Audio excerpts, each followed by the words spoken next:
नमस्कार स्टूडेंट्स। और मैं हूं आप सभी के सामने डीके चौधरी। और आपका जो बैच है ये एमपीपीसीएस का बैच है।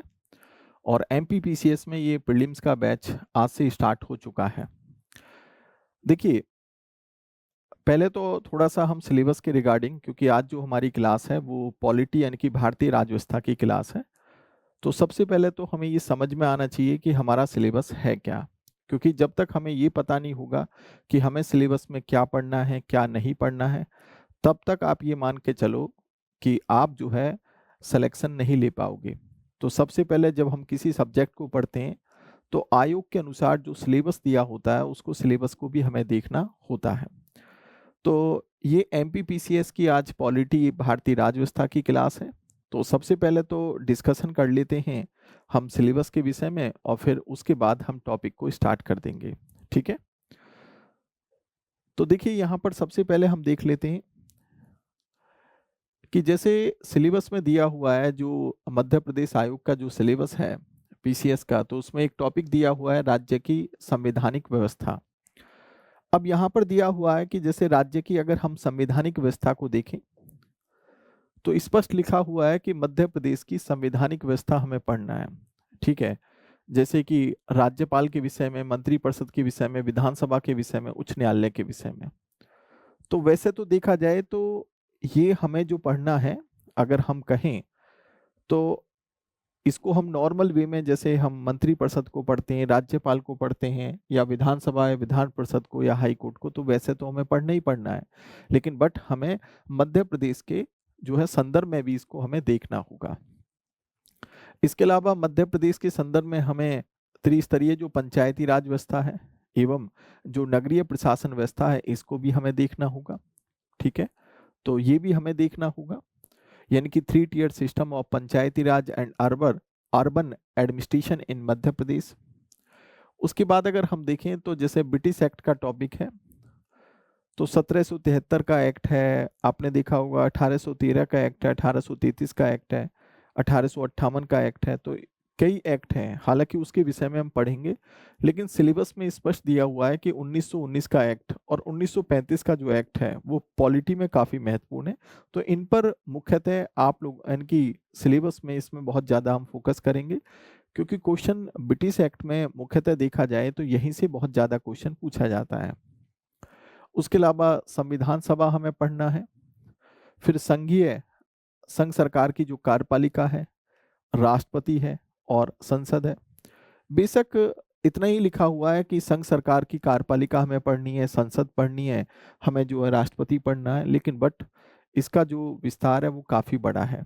हमें राष्ट्रपति की सारी शक्तियों को पढ़ना होगा, चाहे उसकी कार्यकारी शक्तियां हों, विधायी शक्तियां हों, विधायी शक्तियों में अध्यादेश शक्ति हो, वीटो शक्ति हो, उसकी विवेकी शक्तियां हो, वित्तीय शक्तियां हो, आपातकालीन शक्तियां हो, ये सारी शक्तियां हमें पढ़नी होंगी। क्योंकि बेशक यहाँ नहीं लिखा है, लेकिन अगर राष्ट्रपति वर्ड दे दिया है तो इसका मतलब राष्ट्रपति और उसकी शक्तियां, तमाम तरह की शक्तियां उसमें आ जाती हैं। संसद भी अपने आप में बहुत बड़ा टॉपिक है, ये पूरा का पूरा पढ़ना होगा। और संघीय कार्यपालिका। ठीक है। इसके अलावा नागरिकों की जो मौलिक अधिकार हैं, फंडामेंटल राइट, स्पेशल मेंशन है कि मौलिक अधिकार, मौलिक कर्तव्य और राज्य के जो नीति निश्चक तत्व हैं वो हमको पढ़ने हैं। और तीनों को हमें एक साथ पढ़ना भी चाहिए, क्योंकि तीनों एक साथ जुड़े हुए भी हैं। हालांकि कोई छोटा टॉपिक नहीं है, मौलिक अधिकार काफ़ी बड़ा टॉपिक है, और राज्य के नीति निश्चक तत्व ये भी काफ़ी बड़ा टॉपिक है, और मौलिक कर्तव्य भी। ठीक है। इसके बाद अगर हम देखें तो जैसे संवैधानिक संशोधन है, 105 संविधान संशोधन अब तक हो चुके हैं। तो मुख्यतः मुख्य संवैधानिक संशोधन हमें पढ़ना होगा। फिर आपका सर्वोच्च न्यायालय है और न्यायिक व्यवस्था है, पूरा का पूरा सुप्रीम कोर्ट है, सुप्रीम कोर्ट की शक्तियां क्या क्या होती हैं, उसके अधिकार क्षेत्र क्या क्या होते हैं, उसके महत्वपूर्ण आर्टिकल क्या है, वो सब कुछ है इसमें। उसके बाद अगर हम देखें तो एक आपके सिलेबस में एक 10वां टॉपिक है, राष्ट्रीय व प्रादेशिक संवैधानिक और संविधिक संस्थाएं। जैसे यहाँ पर स्पष्ट मेंशन दिया हुआ है कि भारत का निर्वाचन आयोग, आपने देखा होगा कि ये जो भारत का निर्वाचन आयोग है वो हमारे संविधान के आर्टिकल 324 में है। और ये जो भारत का निर्वाचन आयोग है ये हमें आर्टिकल 324 में ये पढ़ना होगा। हर राज्य के अपने अपने निर्वाचन आयोग होते हैं, तो राज्य निर्वाचन आयोग भी हमें पढ़ना होगा। इसके अलावा संघ लोक सेवा आयोग है, इसके अलावा मध्य प्रदेश लोक सेवा आयोग है, यानी कि यहाँ पर इसका मतलब क्या हो गया, यूपीएससी हो गया। मध्य प्रदेश लोक सेवा आयोग यानी कि एमपीपीएससी हो गया। ठीक है, तो ये पढ़ना होगा। हालांकि ये दोनों संवैधानिक संस्थाएं हैं, ये भी संवैधानिक संस्थाएं। यहाँ पर देखोगे तो ये आर्टिकल आपका 324 में है, आपने देखा होगा। ये आर्टिकल आपका 243 के में है। किस में है? 243 के में है। संघ लोक सेवा आयोग अगर आप देखें तो ये आर्टिकल 315 में संवैधानिक संस्था है, और एमपीपीसीएस भी संवैधानिक संस्था है और आर्टिकल 315 में है। ठीक है, ये आप देख पा रहे हो। इसके अलावा देखें तो नियंत्रक में महालेखा परीक्षक अलग से लिखा हुआ है। सीएजी काफी इंपॉर्टेंट संस्था है, तो इसको भी बड़े ध्यान से पढ़ेंगे। तो सीएजी हमारे कॉन्स्टिट्यूशन में 148 में है, और ये कैसी संस्था है? एक संवैधानिक संस्था है। कैसी संस्था है? संवैधानिक संस्था। इसके अलावा अगर हम देखें तो नीति आयोग की हम बात करेंगे। हालांकि नीति आयोग एक तरह की ये कार्यकारी संस्था होती है, कार्यकारी संस्था, या इसको हम ये भी ऐसे भी कह सकते हैं संविधानोत्तर संस्था है। संविधानोत्तर संस्था एक्स्ट्रा कॉन्स्टिट्यूशनल बॉडी है, संविधानोत्तर संस्था है। जैसे मानवाधिकार परिषद है, ये आपकी संविधिक संस्था है। साविधिक संस्था जैसे कि लिखा हुआ है ना ऊपर, साविधिक संस्था। तो ये साविधिक संस्था वो होती है जो संसद के एक्ट के द्वारा बनाई जाती है, तो ये साविधिक संस्था है। ठीक है, तो कार्यकारी संस्था तो वो होती है जो सरकार के आदेश के द्वारा बनती है या किसी मंत्रालय के द्वारा बनाई जाती है, जबकि साविधिक संस्थाएं वो होती हैं जो संसद के किसी एक्ट के द्वारा बनती हैं। महिला आयोग भी कैसी संस्था है? साविधिक संस्था है, ये संवैधानिक नहीं है, संसद के एक्ट के द्वारा बनती है। बाल संरक्षण आयोग भी कैसी संस्था है? साविधिक संस्था है। तो अलग से संस्थाओं का टॉपिक दिया हुआ है, और संस्थाओं को हम बहुत अच्छे ढंग से करेंगे। जैसे अनुसूचित जाति, अनुसूचित जनजाति आयोग है, तो ये दोनों संवैधानिक संस्थाएं। जैसे अनुसूचित जाति आयोग आपने देखा होगा कि हमारे संविधान के आर्टिकल 338 में है, और जबकि अनुसूचित जनजाति आयोग जो है आपने देखा कि इसके लिए संविधान संशोधन करना पड़ा, और ये 338 किस में है? हमारे संविधान के 338 ए में है। ओके, तो मेरी आवाज तो आप लोगों को आ रही होगी। फिर पिछड़ा वर्ग आयोग है, ये भी संवैधानिक संस्था है। ठीक है, और ये 338 किस में है? ये बी में है। सूचना आयोग, केंद्रीय सूचना आयोग, अगर देखो सूचना आयोग भी देखें तो हम इसमें ये भी पढ़ेंगे कि सूचना के अधिकार के संरक्षण के लिए केंद्रीय सूचना आयोग होता है। तो यहां पर अगर हम देखें तो केंद्रीय सूचना आयोग है। अब ये केंद्रीय सूचना आयोग फिर एक आपका राज्य सूचना आयोग है। क्या है? राज्य सूचना आयोग है। तो दोनों ही अगर हम देखें तो साविधिक संस्थाएं हैं। कैसी संस्थाएं?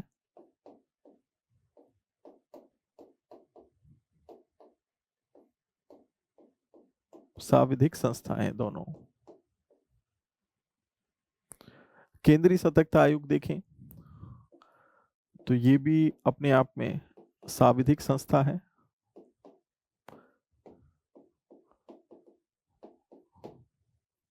राष्ट्रीय हरित अधिकरण, ये भी संसद के एक्ट के द्वारा बनी है, तो स्टैट्यूटरी बॉडी है, साविधिक संस्था है। साविधिक संस्था है, स्टैट्यूटरी बॉडी है। खाद्य संरक्षण आयोग इत्यादि अगर ये भी देखें तो ये भी संसद के एक्ट के द्वारा बनी है, और ये भी साविधिक संस्था है। यानी कि संसद के एक्ट के द्वारा जो बनती है, जो हमारे संविधान में मेंशन नहीं है, उनको हम साविधिक संस्थाएं कहते हैं। ठीक है, तो कुल मिलाकर सिलेबस में आप लोगों का यही दिया है कि संस्थाओं के टॉपिक पर हमें मुख्यतः फोकस करना है। ठीक है, तो कुल मिलाकर देखें तो नीति आयोग एक कार्यकारी संस्था है। ठीक है, और इसके बाद की जितनी भी संस्थाएं वो सब साविधिक संस्थाएं। नियंत्रक व महालेखा परीक्षक 148 में ये संवैधानिक संस्था है।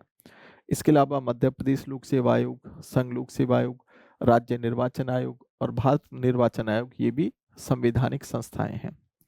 तो कुल मिलाकर कहने का मतलब है कि अगर इनमें से कोई राज्य आधारित संस्था है तो उसको भी हमें सही ढंग से पढ़ना पड़ेगा। तो कुल मिलाकर सिलेबस तो आपका यही है। लेकिन ये इसका कतई मतलब नहीं है कि सिलेबस में सिर्फ इतना ही लिखा है, क्योंकि सिलेबस में जैसे मैंने बताया कि राष्ट्रपति लिखा है, तो राष्ट्रपति का डायमेंशंस बहुत बड़ा है, हमें राष्ट्रपति की शक्तियां भी पढ़नी पड़ेंगी। अगर कार्यपालिका लिखा है तो कहीं ना कहीं हमें थोड़ा बहुत उसकी नौकरशाही के विषय में पढ़ना होगा। इसके अलावा हमें मंत्रियों के विषय में पढ़ना होगा, पीएम के विषय में पढ़ना होगा। इसके अलावा हमें जो है महान्यायवादी के विषय में भी पढ़ना होगा। ठीक है,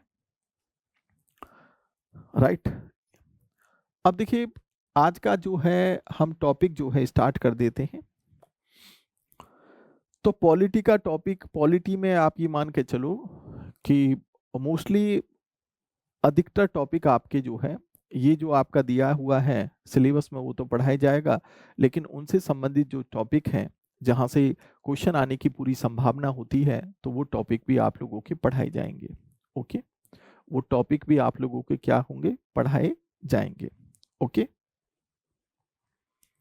चलिए खैर, अब हम स्टार्ट कर देते हैं।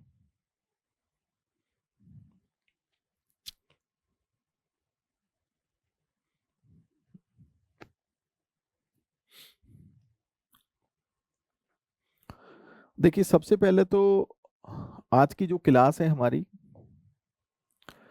हम देख लेते हैं भारतीय राज्य व्यवस्था का सामान्य परिचय। हेडिंग डालो,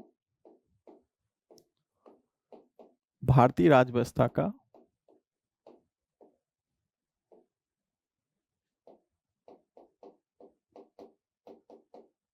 सामान्य परिचय। भारतीय राज्य व्यवस्था का सामान्य परिचय।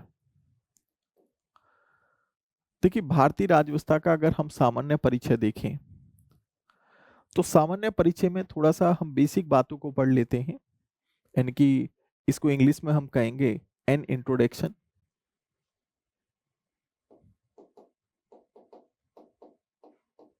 एन इंट्रोडक्शन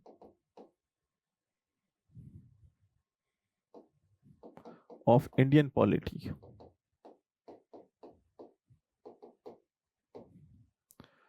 यानी कि भारतीय राज्य व्यवस्था का एक सामान्य परिचय। देखिए, इसमें सबसे पहले तो हम ये समझने का प्रयास करेंगे कि पहला पॉइंट तो हम ये समझेंगे सरकार के स्तर और सरकार के अंग।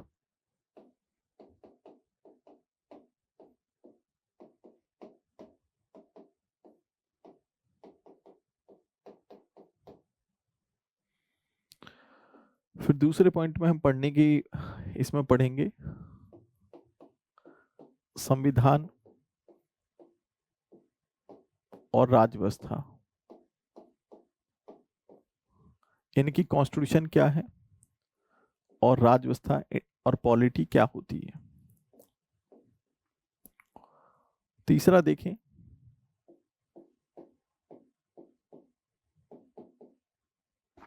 हम यहां समझने का प्रयास करेंगे संविधानवाद, कॉन्स्टिट्यूशनलिज्म क्या होता है, संविधानवाद क्या होता है। चौथा, यहां पर हम देखेंगे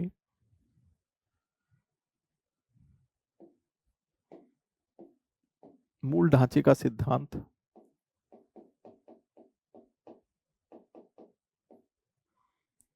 और पांचवा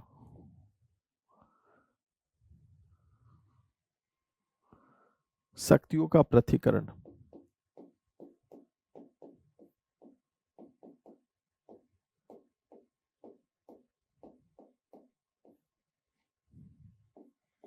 और छठा हम लिख सकते हैं लोकतंत्र।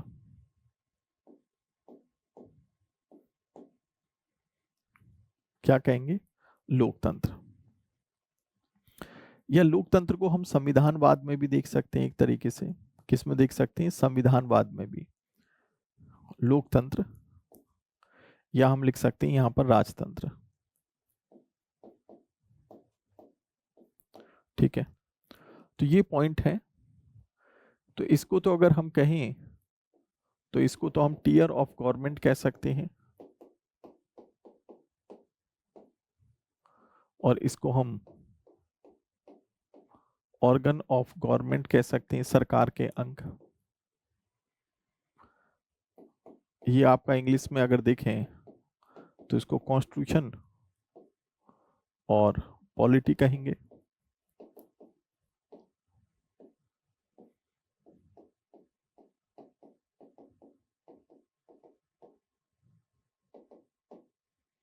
संविधानवाद,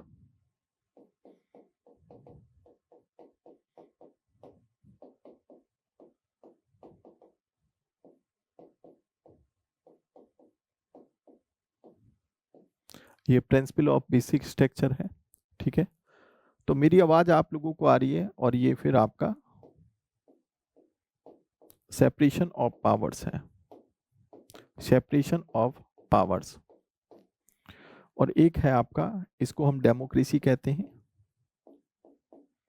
डेमोक्रेसी, और इसको हम यानी कि इसको हम राजतंत्र को जो है मोनार्की कह देते हैं।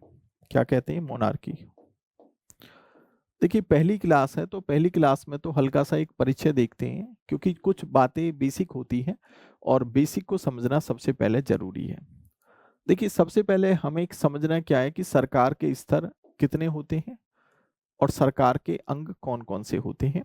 ठीक है, ताकि जब आगे आप टॉपिक वाइज चीजों को पढ़ें तो आपको समझने में कोई दिक्कत ना आए। Okay, clear? देखिए हमने सबसे पहला पॉइंट डाला, और साथ के साथ आप लिख लिया करो।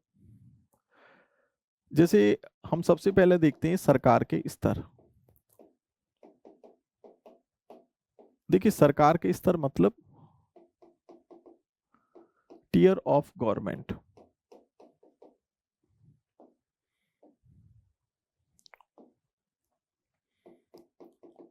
टियर ऑफ गवर्नमेंट,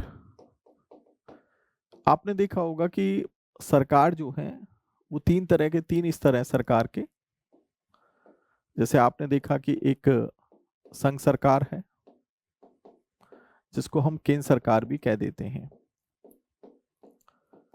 आपने देखा होगा कि एक राज्य सरकार होती है, जिनको हम स्टेट गवर्नमेंट भी कहते हैं, जैसे मध्य प्रदेश की गवर्नमेंट, हरियाणा की गवर्नमेंट, पंजाब की गवर्नमेंट। और एक आपका स्थानीय स्तर भी होता है, स्थानीय सरकार, जिसको हम लोकल गवर्नमेंट भी कहते हैं। क्या कहेंगे? Local government. ठीक है, अब ये जो संघ सरकार है, वो आपने देखा होगा कि संघ सरकार केंद्र स्तर पर कार्य करती है। तो संघ सरकार कौन से स्तर पर काम करती है? केंद्र स्तर पर। ये जो संघ सरकार होती है, इसका जो अधिकार क्षेत्र होता है, अगर देखा जाए तो इसका अधिकार क्षेत्र इनकी संपूर्ण देश होता है। यानी कि अगर संघ सरकार कोई कानून बनाती है तो ये उस पर डिपेंड करता है। अगर वो कानून अगर बनाती है तो उस कानून का अधिकार क्षेत्र पूरा देश भी हो सकता है, या देश के किसी भाग के लिए भी वो कानून बनाने का अधिकार रखती है। तो यानी कि हम ये कहेंगे कि संघ सरकार का जो अधिकार क्षेत्र है वो पूरा देश है, संपूर्ण देश है। ठीक है, राज्य सरकार, अभी संघ सरकार का मतलब क्या है कि जैसे मोदी की सरकार। ठीक है, क्योंकि मोदी साहब हमारे देश के प्रधानमंत्री हैं। अब राज्य सरकार की बात करें तो राज्य सरकार, आपने देखा होगा कि हमारे देश में 28 राज्य हैं। कितने राज्य हैं? 28 स्टेट्स हैं। तो ऑब्वियसली बात है, हर राज्य की अपनी अपनी राज्य सरकार होगी। जैसे मध्य प्रदेश की सरकार, ठीक है, जैसे शिवराज जो है वहां के मुख्यमंत्री हैं शिवराज सिंह, यानी कि बीजेपी की सरकार है। उड़ीसा की सरकार, पंजाब की सरकार, यूपी की सरकार, हरियाणा की सरकार, छत्तीसगढ़ की सरकार। ऐसे ही हमने देखा कि हर राज्य की अपनी अपनी सरकार है, और ये राज्य स्तर पर कार्य करती हैं। यानी कि ये राज्य स्तर पर अपना काम करती हैं, और इनका अधिकार क्षेत्र कहाँ तक होता है? इनका जो अधिकार क्षेत्र है वो राज्य तक सीमित होता है, राज्य तक सीमित होता है। इसका मतलब ये हुआ कि राज्य तक सीमित होता है, यानी कि मध्य प्रदेश की सरकार अगर कोई कानून बनाती है तो उसका अधिकार मध्य प्रदेश तक सीमित होगा, उसका अधिकार क्षेत्र। अब आपने देखा होगा कि जो स्थानीय सरकार, ये जो लोकल गवर्नमेंट होती है, तो ये जिला स्तर पर काम करती है।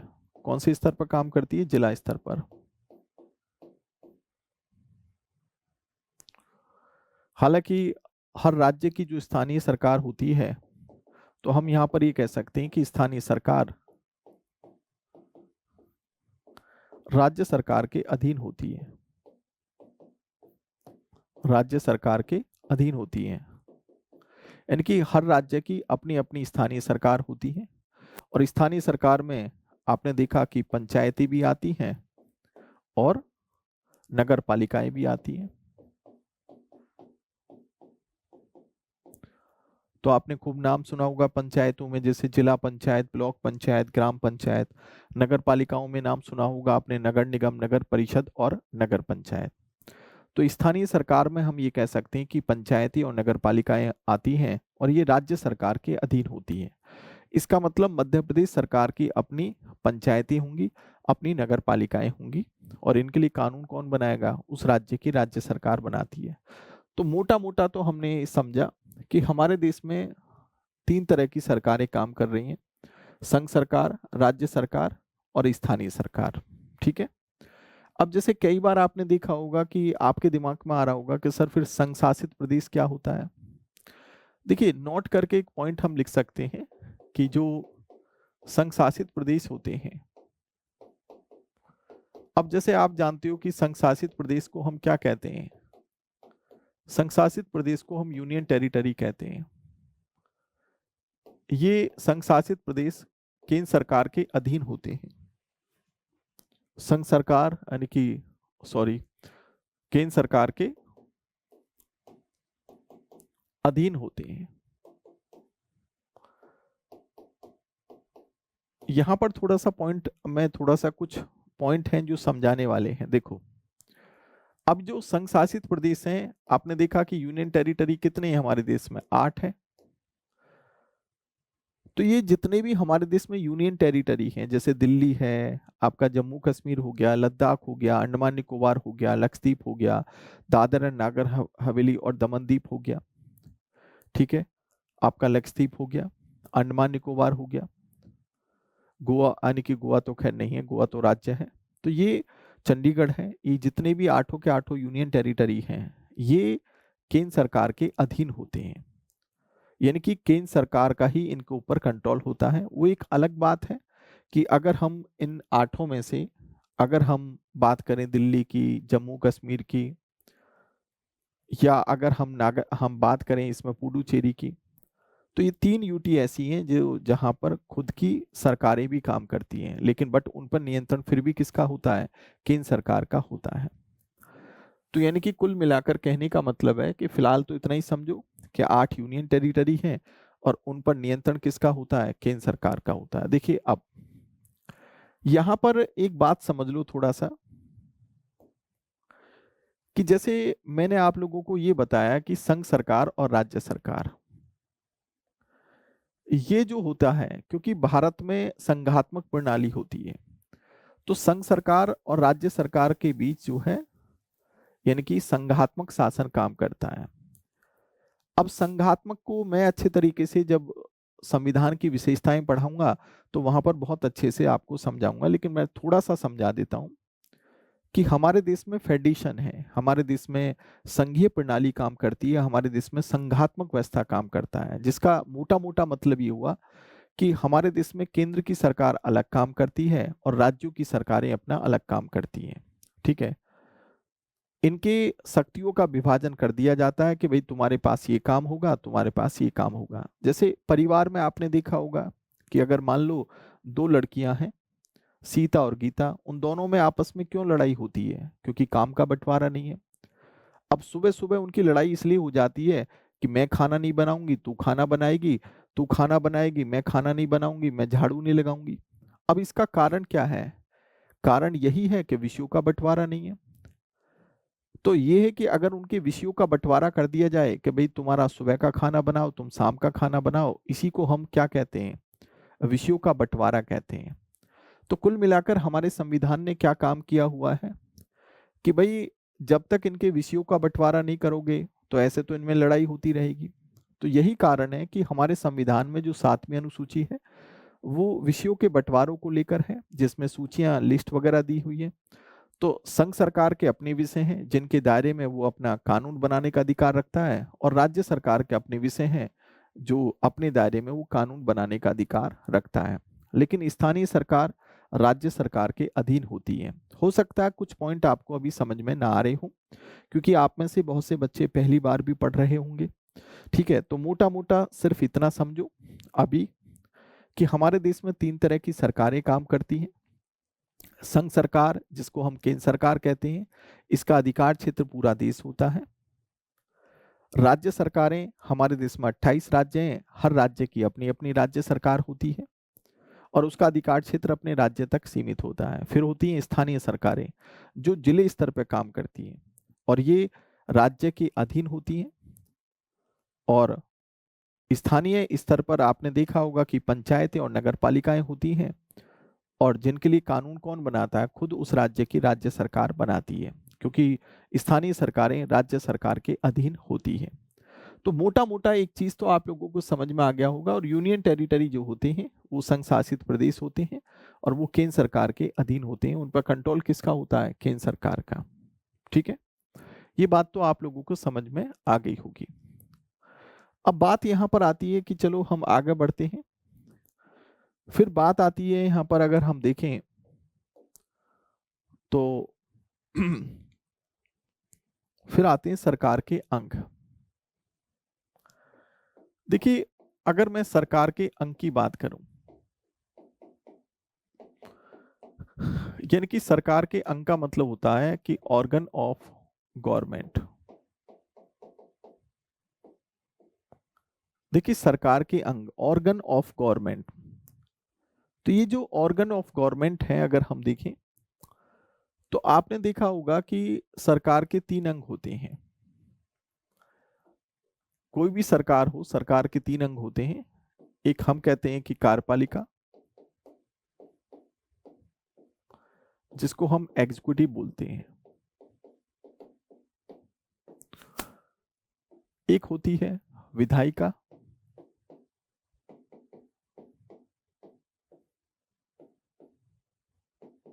जिसको हम लेजिस्लेचर कहते हैं। और एक होती है न्यायपालिका, जिसको हम जुडिशरी कहते हैं। ठीक है, अब आपने देखा होगा कि जो कार्यपालिका है, इसका फंक्शन क्या होता है? कार्यपालिका क्या काम करती है? देखिए, जो कार्यपालिका होती है, अगर हम कार्यपालिका की बात करें तो कार्यपालिका ये पहली बात तो कानूनों को लागू करती है।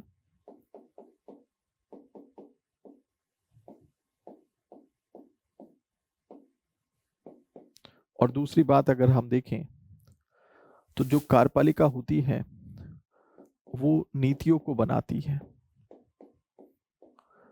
नीतियों को बनाती है, यानी कि नीतियों को बनाने का मतलब है पॉलिसी मेकिंग है। विधायिका जो होती है, ये इसका काम क्या होता है? इसका काम होता है कानूनों को लागू करना।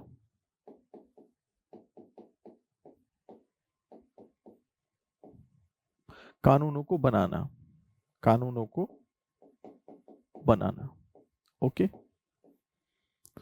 और न्यायपालिका जो होती है, इसका काम क्या होता है?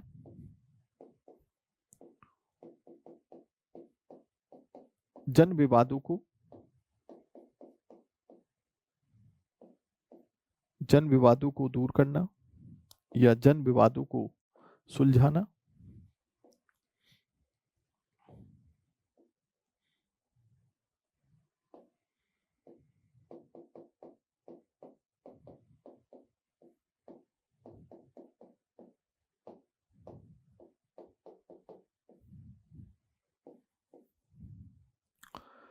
जन विवादों को सुलझाना। दूसरा,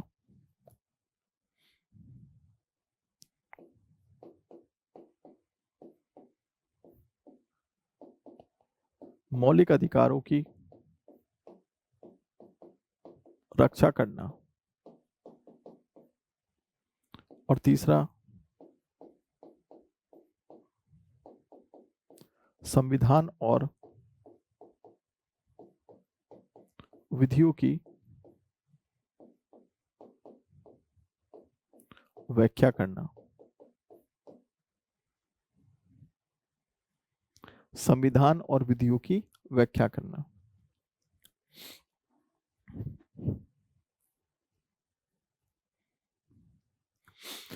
तो सबसे पहले तो इसको लिख लो, सरकार के अंग यानी कि ऑर्गन ऑफ गवर्नमेंट। मेरी आवाज तो क्लियर होगी। कार्यपालिका, विधायिका, न्यायपालिका। खासकर अगर हम देखें जैसे, तो हमें ये तो समझ में आ गया कि कार्यपालिका क्या काम करती है, कानूनों को लागू करती है, नीतियों को बनाती है। विधायिका कानूनों को बनाती है। न्यायपालिका जन विवादों को सुलझाती है, मौलिक अधिकारों की रक्षा करती है और संविधान और विधियों की व्याख्या करती है। ठीक है, सिंपल सी बात है। ये आपको क्लियर आ रहा होगा समझ में। अब यहाँ पर और भी चीजें जैसे हम लोगों को समझनी है। जैसे हमें समझना ये भी है कि कार्यपालिका, विधायिका और न्यायपालिका में कौन लोग आते हैं। अब देखो यहाँ पर ऐसे समझो, इसको आगे में जैसे लिख लिया होगा आप लोगों ने ये। तो सबसे पहले अगर मैं संघ सरकार की बात करूं, देखिए संघ सरकार जो होती है उसके भी क्या होते हैं, 3 अंग होते हैं जिसको हम केंद्र सरकार कह देते हैं। संघ सरकार, इसको हम केंद्र सरकार भी कह सकते हैं। अब इसमें संघ कार्यपालिका है,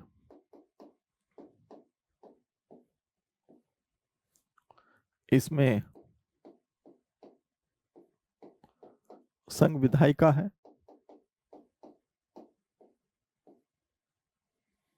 और इसमें आपका संघ न्यायपालिका है। संघ न्यायपालिका है।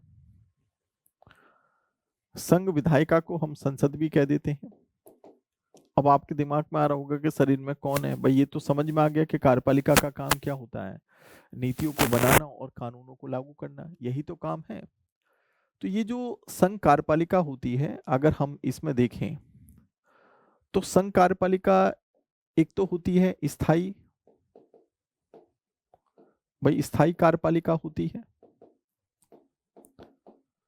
और स्थायी कार्यपालिका का मतलब क्या होगा, इसका मतलब ये हो गया केंद्र की नौकरशाही।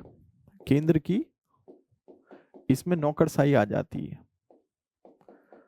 यानी कि केंद्र के जो ब्यूरोक्रेट होते हैं, जैसे आपने देखा होगा कि केंद्र के जो अधिकारी होते हैं सचिव स्तर के अधिकारी हैं, यानी कि जो सिविल सर्वेंट वगैरह हैं, तो वो सब इसमें आ गए। तो इसका मतलब कार्यपालिका के भी 2 अंग होते हैं, चाहे हम सेंटर का लेवल देखें चाहे स्टेट का लेवल देखें। तो हमने ये देखा कि स्थायी कार्यपालिका और एक होती है अस्थायी कार्यपालिका। अब जैसे यहां पर अगर हम अस्थायी कार्यपालिका की बात करें, तो अस्थायी कार्यपालिका अगर हम देखें तो जैसे हम यहाँ देखेंगे आपका राष्ट्रपति हो गया, आपका जैसे उपराष्ट्रपति हो गया, जैसे हमने कहा कि यहाँ पर पीएम है, आपके सेंटर के जो सभी मंत्री हैं केंद्र के जो भी होंगे, आपका यहाँ पर महान्यायवादी हो गया। तो इसका मतलब ये सब कार्यपालिका के पार्ट हैं, लेकिन बट ये क्या है, ये अस्थायी कार्यपालिका में आते हैं। इसका मतलब ये परमानेंट नहीं है, जब सरकारें बदलती हैं तो ये भी बदल जाते हैं। भाई आपने देखा होगा कि नरेंद्र मोदी इस टाइम भारत के पीएम हैं, तो ये परमानेंट थोड़ी है कि हमेशा बने रहेंगे, कि इनका कार्यकाल भैया ये जब तक 60 साल के नहीं होंगे, 70 साल के नहीं होंगे तब तक ये काम करते रहेंगे। तो नौकरशाही की तरह थोड़ी है। तो इसका मतलब जनता जो है वोटिंग करके इनको जो है बदल भी सकती है। तो कुल मिलाकर हमने देखा कि संघ कार्यपालिका जिसका काम क्या है, जो हमने पिछले उसमें बताया कि कार्यपालिका के 2 ही काम होते हैं, कानूनों को लागू करना और नीतियों को बनाना। और विधायिका का काम क्या है? कानूनों को बनाना। और न्यायपालिका का काम क्या है? जन विवादों को सुलझाना, मौलिक अधिकारों की रक्षा करना और संविधान और विधियों की एक तरीके से व्याख्या करना। ओके, अब यहां पर हमने पीछे देखा भाई, यहां पर अगर हम देखें तो हमने ये भी बता दिया कि संघ कार्यपालिका में कौन आएगा, स्थायी कार्यपालिका और अस्थायी कार्यपालिका। अब जैसे संघ विधायिका है, इसको हम संसद कहते हैं। अब संसद के कितने अंग होते हैं? आप ये तो जानते हो कि 3 अंग होते हैं। और 3 अंग का मतलब कौन है? जैसे आपने देखा कि एक तो राष्ट्रपति होता है, और इसके अलावा हमने देखा कि एक लोकसभा होता है, और एक क्या हो गया आपका, राज्यसभा। क्या हो गया? राज्यसभा। शॉर्ट वे में हमने इसको लोकसभा लिख लिया और इसको राज्यसभा लिख लिया। तो जैसे यानी कि इसका मतलब हमें ये तो समझ में आ गया कि संसद के 3 अंग है, राष्ट्रपति, लोकसभा, राज्यसभा, ये तो क्लियर है। अब ये जो लोकसभा होती है, इसको हम निम्न सदन भी कह देते हैं। क्या कहते हैं इसको? निम्न सदन। इसके जो सदस्य होते हैं वो कौन होते हैं? एमपी होते हैं, जिनको मेंबर ऑफ पार्लियामेंट कहते हैं। और इन सदस्यों का कार्यकाल कितना होता है? कार्यकाल 5 वर्ष होता है। कितना होता है? 5 वर्ष। और ये जनता के द्वारा डायरेक्ट चुने जाते हैं। ठीक है, 5 वर्ष होता है, कार्यकाल 5 वर्ष होता है, और सदस्य एमपी होते हैं, जिनको हम जनता द्वारा चुने जाते हैं। चुने जाते हैं। ठीक है, अब ये जो राज्यसभा होती है, इसको हम उच्च सदन कह देते हैं। क्या कहते हैं? उच्च सदन। इसके भी मेंबर कौन होते हैं? सदस्य एमपी होते हैं। और ये राज्यों के एमएलए के द्वारा चुने जाते हैं। भाई राज्यों में एमएलए होते हैं, जिनको हम विधायक कहते हैं, मेंबर ऑफ लेजिस्लेटिव असेंबली। राज्यों के एमएलए के द्वारा चुने जाते हैं। ठीक है, राज्यों के एमएलए के द्वारा चुने जाते हैं। और राज्यसभा की बात करें तो इनका कोई कार्यकाल नहीं होता है। कार्यकाल नहीं होता। तो राज्यसभा का कार्यकाल नहीं होता। इसका मतलब क्या है कि राज्यसभा एक स्थायी सदन होता है। राज्यसभा एक स्थायी सदन होता है। अब संघ न्यायपालिका में यहां पर देखें तो हम उच्चतम न्यायालय लिख सकते हैं। हम क्या लिख सकते हैं? उच्चतम न्यायालय। और जिसको हम क्या कहते हैं? सुप्रीम कोर्ट कहते हैं। क्या कहेंगे? Supreme court. ओके, तो एक मैंने एक आइडिया दिया आपको कि ताकि आप ये समझ में आ जाए कि संघ सरकार के जो तीनों अंग हैं उनमें कौन कौन आते हैं, ताकि एक रफली एक आइडिया आपको लग जाए। ये तो आपको समझ में अच्छे तरीके से आ ही गया कि काम क्या है। भाई कार्यपालिका जो है अपने अधिकार क्षेत्र में संघ की कार्यपालिका कानूनों को लागू करती है और नीतियों को बनाती है। ठीक है, अब आपका एक कंफ्यूजन पॉइंट आ रहा होगा कि सर कानून बनाना और नीतियों को बनाने में अंतर क्या है? देखिए, कानून क्या होता है कि एक तरीके से यानी किसी पर्टिकुलर क्षेत्र या किसी विशेष क्षेत्र को लेकर कानून एक खाका तैयार कर देता है। जैसे अलग अलग तरह के कानून हो सकते हैं। आपका सूचना का अधिकार अधिनियम है, आपका आयकर अधिनियम है, आपका पर्यावरण अधिनियम है।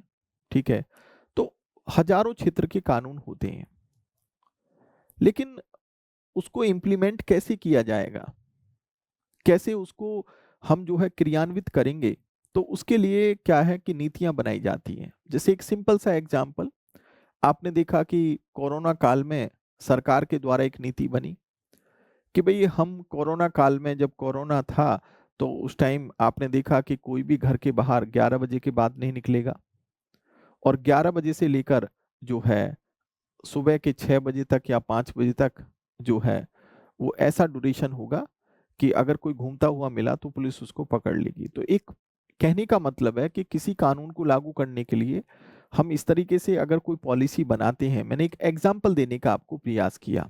तो मेरा कहने का या बताने का मतलब ये है कि कानून को क्रियान्वित या कानून को इम्प्लीमेंट करने के लिए पॉलिसी बनाई जाती है, और ये पॉलिसी जो है बनाने का काम कार्यपालिका के सदस्यों का होता है। ओके, कि किस तरीके से हम किसी जो है कानून को कैसे हम क्रियान्वित कर सकते हैं, कैसे हम इम्प्लीमेंटेशन उसका कर सकते हैं। और विधायिका तो आपको पता ही है कि विधायिका तो संसद के 3 अंग हैं। अब जैसे मान लो कि कोई कानून अगर सरकार बनाना चाहती है तो भाई उसको लोकसभा राज्यसभा से पास होना चाहिए, पास हो जाएगा तो राष्ट्रपति का सिग्नेचर होना चाहिए, तभी कोई कानून यानी कि कोई विधेयक कानून का रूप ले पाता है। ठीक है, तो इसके कितने 3 अंग होते हैं। और न्यायपालिका आपको पता ही है कि ये जन विवादों को सुलझाने का काम करती है, मौलिक अधिकारों की रक्षा करती है, और साथ में क्या है कि ये संविधान और क्या है किसी विधि या कानून की व्याख्या भी करती है। और इसमें हमने यहाँ पढ़ा सुप्रीम कोर्ट। फिलहाल सुप्रीम कोर्ट में आपने देखा होगा कि 34 जज है, और सुप्रीम कोर्ट का मुख्यालय कहाँ पर है, नई दिल्ली में है। और सुप्रीम कोर्ट की कोई भी बेंच नहीं है, जैसे हाई कोर्ट की अपनी अपनी बेंच होती है। ओके, राइट, इतना समझ में आ गया। अब ऐसी हमने राज्य सरकार समझा। अगर हम देखें तो हमने लिखा राज्य सरकार। तो जैसे मैंने कहा कि हमारे देश में 28 राज्य हैं, तो 28 राज्यों की अपनी अपनी राज्य सरकारें हैं। भाई राज्य सरकारों के भी 3 अंग होंगे। अब मैंने यहां पर मैंने लिखा राज्य कार्यपालिका। भाई क्या लिखा, राज्य कार्यपालिका। मैंने यहां पर राज्य विधायिका लिखा, राज्य विधायिका, जिसको हम राज्य विधानमंडल भी कह देते हैं। क्या कहते हैं इसको, राज्य विधानमंडल भी हम कह देते हैं। ठीक है, और एक हमने लिखा यहां पर राज्य न्यायपालिका।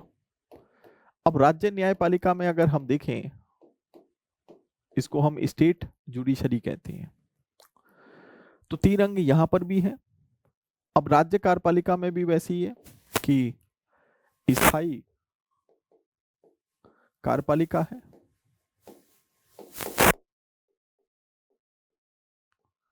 और अस्थायी कार्यपालिका है।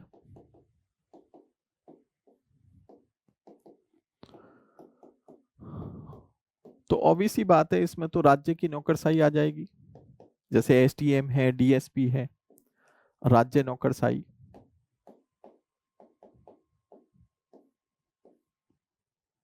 अस्थायी में अगर आप देखोगे तो यहां पर वही राज्यपाल आ गया, आपका सीएम आ गए, राज्य के सभी मंत्री, और एक आपके जैसे महाधिवक्ता आ गए, जिसको हम एडवोकेट जनरल कहते हैं। यहां पर देखें तो राज्य विधायिका के 3 अंग हैं, और 3 अंग वो कौन से हैं, जैसे एक आपका राज्यपाल होता है, एक आपका विधानसभा होता है। विधानसभा को हम लेजिस्लेटिव असेंबली कहते हैं, और एक आपका विधान परिषद होता है, विधान परिषद, जिसको हम लेजिस्लेटिव काउंसिल कहते हैं। अब बात यहां पर आती है कि ये जो विधान परिषद होती है वो हर राज्य में नहीं होती। जैसे विधानसभा की अगर मान लो हम बात करते हैं, तो ये जो विधानसभा है ये ऑब्वियस सी बात है कि सभी राज्यों में है, यानी कि सभी राज्यों में है। ठीक है, तो ये जो विधानसभा है किसमें है, सभी राज्यों में है। चाहे आपका मध्य प्रदेश हो, उड़ीसा हो, चाहे आपका वेस्ट बंगाल हो या यूपी हो, कोई भी हो, सभी राज्यों में है। इसका मतलब क्या हुआ, ये सभी 28 राज्यों में है। तो ये बात हमेशा ध्यान रखना कि जितने राज्य होते हैं विधानसभा तो हर राज्य में होती है। विधान परिषद की बात करें तो विधान परिषद, जैसे मध्य प्रदेश की बात करें तो मध्य प्रदेश में तो भाई विधान परिषद नहीं है। ठीक है, तो ये जो विधान परिषद होती है ये अधिकतर राज्यों में नहीं है, लेकिन अगर संसद इसको बनाना चाहे तो बना सकती है। ठीक है, और फिलहाल देखें तो हमारे देश में 6 राज्यों में विधान परिषद है। तो विधान परिषद कितने राज्यों में इस टाइम, 6 राज्यों में है। अब 6 राज्य कौन से हैं, जैसे हमने देखा कि यूपी है, बिहार है, आपका कर्नाटक है, आपका आंध्र प्रदेश है, आपका तेलंगाना है, और आपका महाराष्ट्र है। अब से पहले जम्मू कश्मीर में भी थी, लेकिन जम्मू कश्मीर क्योंकि संघ शासित प्रदेश बना दिया, तो हम ये कह सकते हैं कि विधानसभा हर राज्य में होती है, लेकिन विधान परिषद जो है फिलहाल वर्तमान में 6 राज्यों में है और विधान परिषद को बनाया भी जा सकता है और विधान परिषद को समाप्त भी किया जा सकता है। ठीक है, विधान परिषद क्यों बनाई जाती है, क्यों नहीं बनाई जाती है, तो जब हम इस टॉपिक को करवाएंगे तो वहां समझा देंगे। फिलहाल आपने इतना समझा। एक चीज और बता दूं कि विधानसभा अगर हम देखें 28 राज्यों के अलावा 3 यूनियन टेरिटरी में भी है। अब जैसे मैंने कहा कि 8 यूनियन टेरिटरी संघ शासित प्रदेश हैं, तो यूनियन टेरिटरी जो संघ शासित प्रदेश होते हैं वो केंद्र सरकार के अधीन काम करते हैं, उन पर नियंत्रण किसका होता है, केंद्र सरकार का होता है। लेकिन केंद्र सरकार का तो होता है, लेकिन बट फिर भी 3 विधानसभा 3 यूनियन टेरिटरी में भी है। जैसे आपने देखा होगा कि दिल्ली है, तो दिल्ली में भी क्या है, विधानसभा है, एक यूनियन टेरिटरी है दिल्ली। इसके अलावा आपने देखा होगा कि जैसे पुडुचेरी है, और इसके अलावा आपने देखा होगा कि जैसे कि जम्मू कश्मीर है। तो कुल मिलाकर हमने ये देखा कि विधानसभा आज की डेट में 28 राज्यों में तो है और साथ में 3 यूनियन टेरिटरी में भी। और हमेशा ध्यान रखना कि जहां विधानसभा होती है वहां मंत्रिपरिषद होगी, और मंत्रिपरिषद है तो वहां सीएम भी होगा। इसका मतलब ये हुआ कि हम ये कह सकते हैं कि वर्तमान में 31 जगह पर विधानसभा है, तो 31 जगह पर सीएम है। ठीक है, अब जैसे जम्मू कश्मीर की बात करें तो जम्मू कश्मीर में जब से वो यूनियन टेरिटरी बना है तो वहां चुनाव नहीं हो पाया। ठीक है, अब चुनाव हो जाएगा तो वहां पर भी सीएम हो जाएगा फिर। ओके, अब यहाँ न्यायपालिका की अगर हम बात करें तो न्यायपालिका में, राज्य न्यायपालिका में कौन है, आपका हाई कोर्ट हो गया, और हाई कोर्ट के नीचे क्या हो गया, डिस्ट्रिक्ट कोर्ट। तो इसको हम उच्च न्यायालय कहते हैं, और हाई कोर्ट को हम क्या कहेंगे, इसको हम जिला न्यायालय कहते हैं।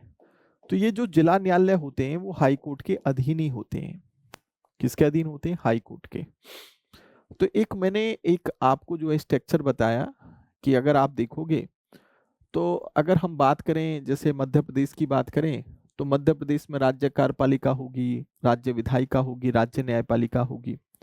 अब जैसे मध्य प्रदेश में भी राज्य कार्यपालिका में क्या होगा, स्थायी कार्यपालिका, वहाँ की जो नौकरशाही है, ठीक है, जो सिविल सेवक हैं वो स्थायी कार्यपालिका में आएंगे। अस्थायी कार्यपालिका में वहाँ का राज्यपाल हो गया, सीएम हो गया, सभी मंत्री हो गए। अब मंत्री भी कई तरह के होते हैं, वो आगे पढ़ाऊंगा।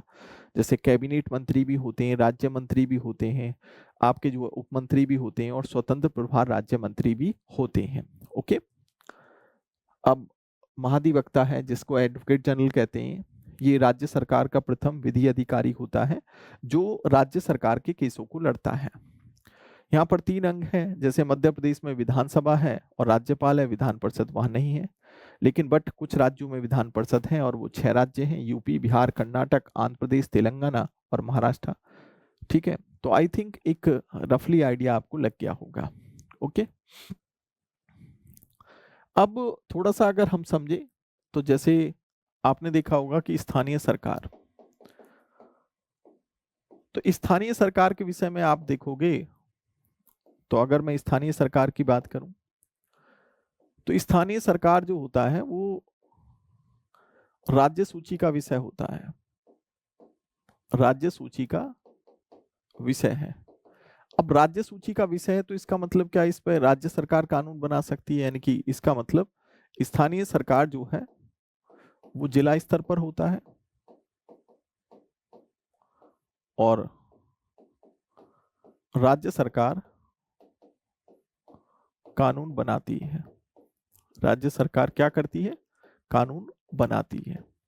ठीक है, अब बात यह आती है कि स्थानीय सरकार में आप देखोगे तो 2 तरह का, यहां पर एक आपने देखा होगा कि ग्रामीण क्षेत्र होता है, और ग्रामीण क्षेत्र में कौन होती हैं, पंचायतें होती हैं, और एक शहरी क्षेत्र होता है, और शहरी क्षेत्र में क्या होता है, आपने देखा होगा नगर पालिकाएं होती हैं,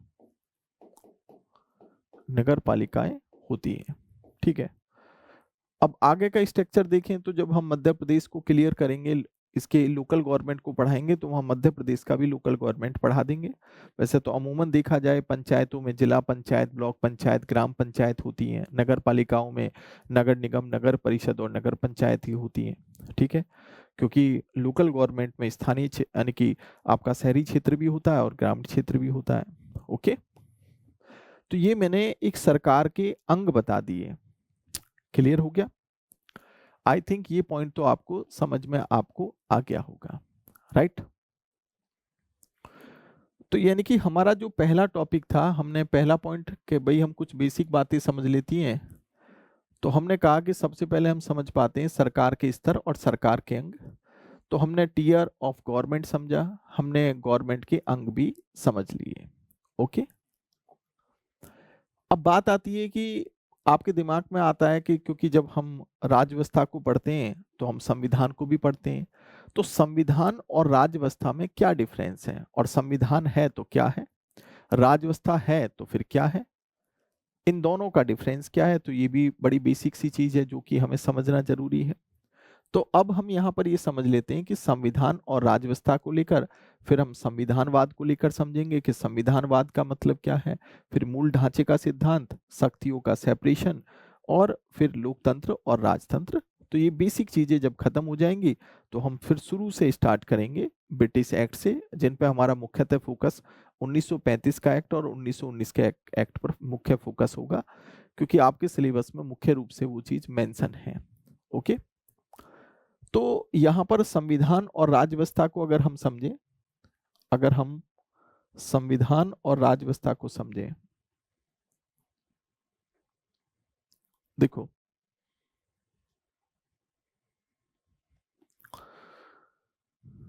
सबसे पहले तो बात हम यहां पर कर लेते हैं संविधान की, कि भाई ये जो संविधान है ये क्या है। देखिए, जो कॉन्स्टिट्यूशन होता है,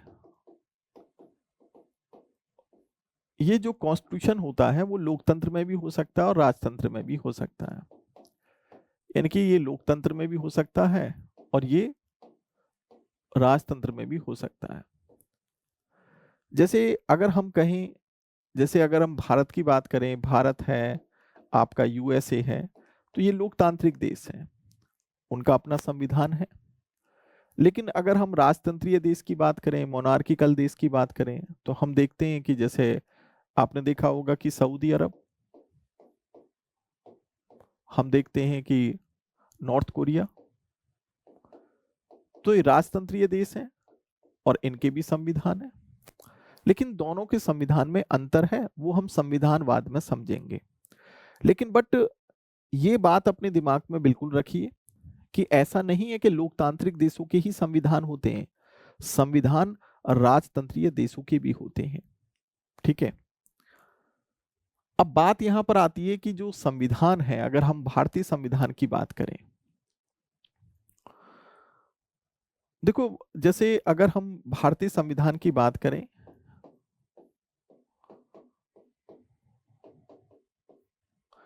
तो हम ये कह सकते हैं कि जो भारतीय संविधान है वो एक तरीके से नियमों व उपबंधों का समुच्चय है। नियमों व उपबंधों का समुच्चय है।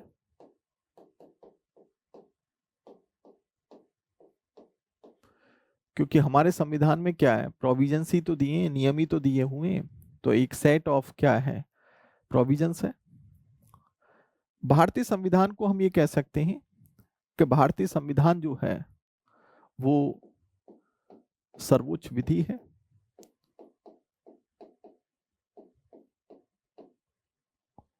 जिसमें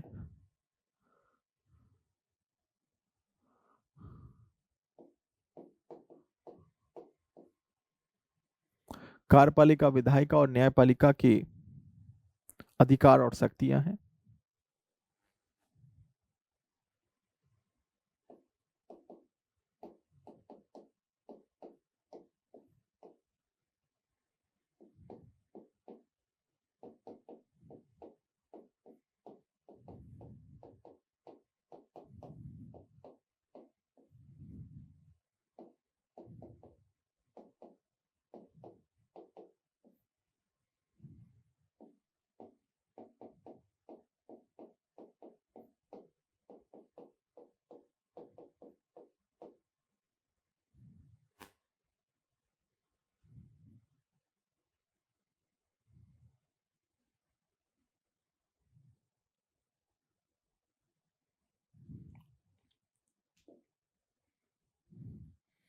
हम इसमें ऐसे कह सकते हैं, चलो अधिकार लिख लो, कार्यपालिका के अधिकार हैं और संविधान सरकार के तीनों अंगों की शक्तियों को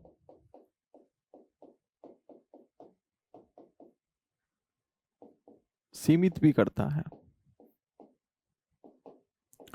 तो मोटा मोटा हमने ये देखा कि जहां पर सरकार के तीनों अंगों को, कार्यपालिका को, विधायिका को, न्यायपालिका को संविधान अधिकार और शक्तियां देता है, तो वहीं पर संविधान इनकी शक्तियों को सीमित भी करता है। तो इसका मतलब ये हुआ कि हम यहां से एक बात तो समझ में आ गई हमें कि भारतीय संविधान कैसा है, यानी कि भारतीय संविधान एक तरीके से सीमित संविधान है। और इस सीमित संविधान को ही हम क्या कह सकते हैं, संवैधानिक, यानी कि सीमित संविधान कह सकते। सीमित तो नहीं, सीमित ये वर्ड ठीक नहीं है। तो यानी कि हम कह सकते हैं कि सीमित शासन की बात कर सकते हैं कि ये सीमित शासन को दर्शाता है। तो सीमित शासन का मतलब क्या होता है? सीमित शासन का मतलब ये होता है कि हमारे सरकारों के जो अंग हैं, कार्यपालिका है, विधायिका है, न्यायपालिका है, जो मैंने बताया कि इनके क्या क्या काम है, तो हमारा संविधान इनको अधिकार और शक्तियां देता है, तो वहीं पर संविधान इनके अधिकार व शक्तियों को सीमित भी करता है, एक दायरा तय करता है। जैसे आप एग्जाम्पल के तौर पर देखो कि प्रधानमंत्री मोदी साहब जो है वो रात को 8 बजे आते हैं और एक घोषणा करते हैं कि भाई आप जिनकी एज 21 साल हो चुकी है, अब उन हर व्यक्ति को जिसकी एज 21 साल हो चुकी है, हर व्यक्ति को मुंडन कराना होगा। तो क्या प्रधानमंत्री मोदी साहब इस तरह का आदेश दे सकते हैं? क्या इस तरह का मनमानापूर्ण व्यवहार कर सकते हैं वो? नहीं, क्योंकि हमारा संविधान ये कहता है कि भाई कार्यपालिका जो है उसका अपना एक दायरा है, वो अपने दायरे में रह के ही काम कर सकती है।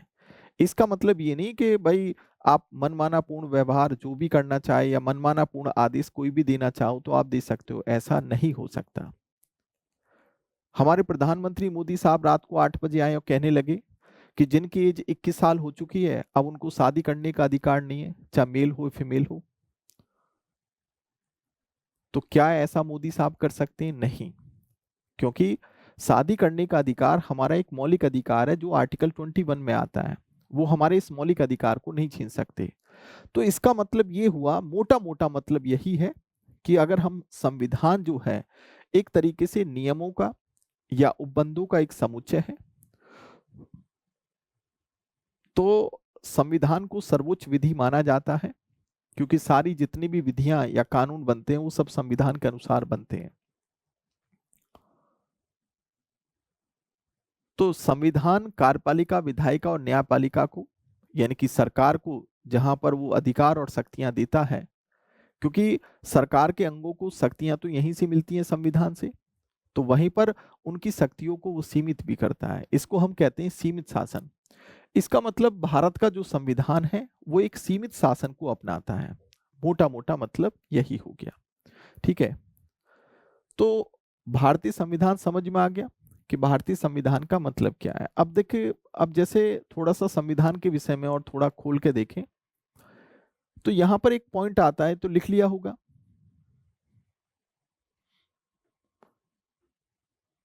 देखिए, संविधान और जो विधि होती है या कानून होता है,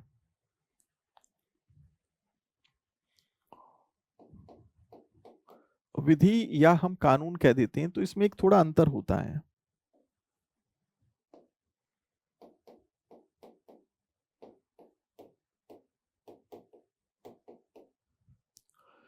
देखिए, संविधान एक तरीके से ये एक सर्वोच्च विधि है।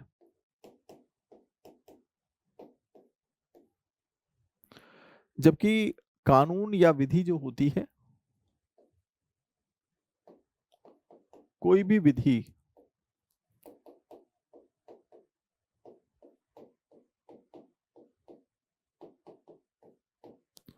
संविधान के अनुसार बनती है।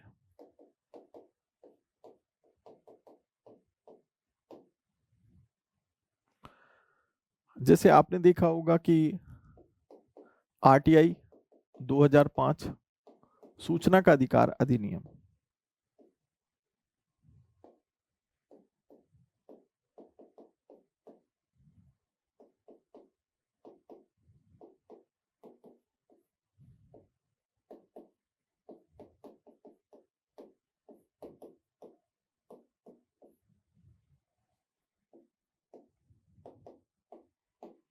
जैसे आयकर अधिनियम,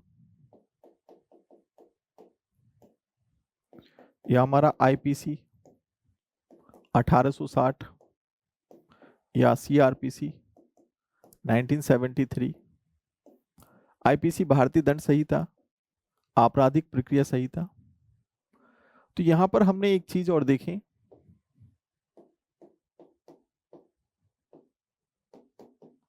संविधान में कानून नहीं जोड़े जाते,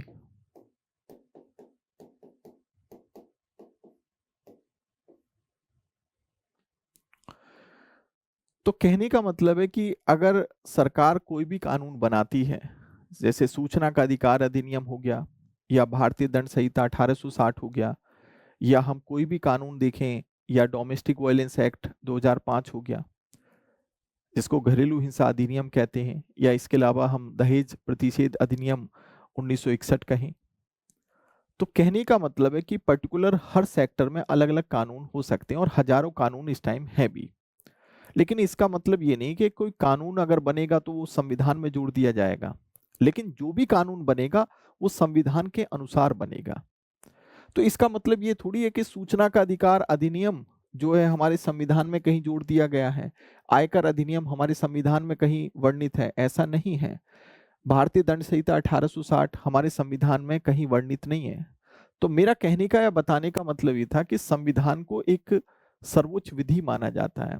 जितने भी कानून या विधियां हमारे देश में बनती हैं वो सब संविधान के अनुसार बनती हैं, इसलिए संविधान सर्वोच्च विधि है। संविधान में किसी कानून को नहीं जोड़ा जाता, उसके लिए मार्केट में आपको अलग अलग बुकलेट मिल जाएंगी।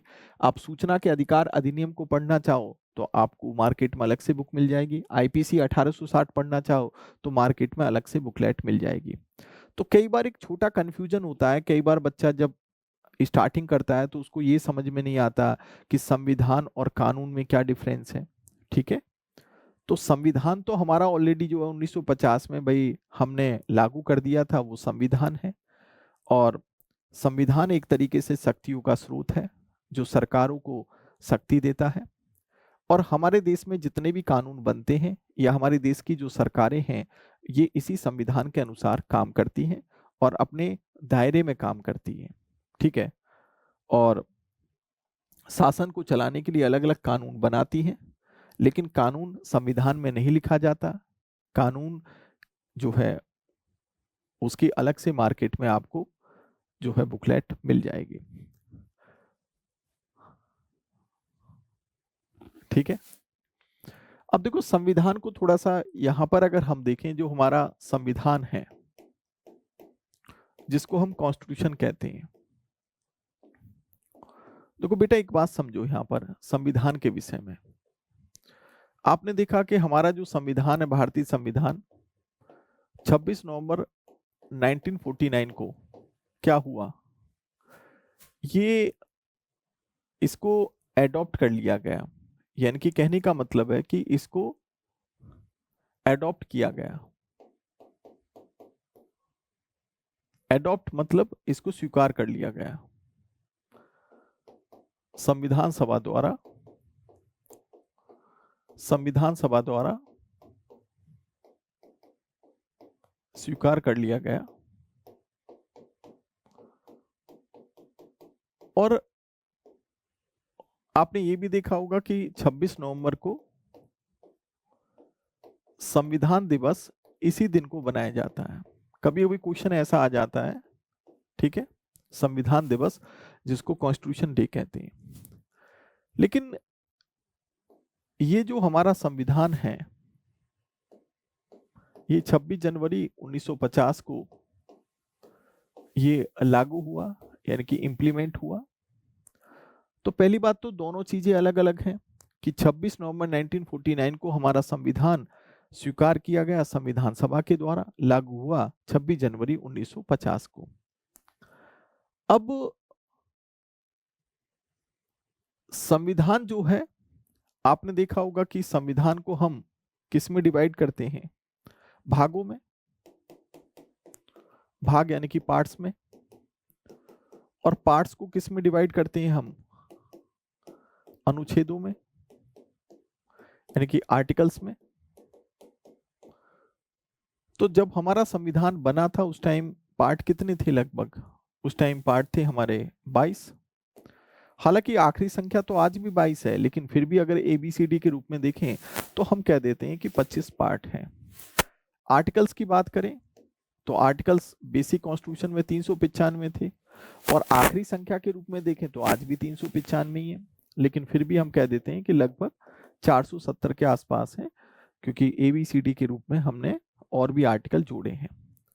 तो बात यहां पर आती है कि हमारे संविधान भागों में विभाजित है, भाग को अनुच्छेदों में, और जहां पर भाग और अनुच्छेद खत्म होते हैं, यानी कि संविधान में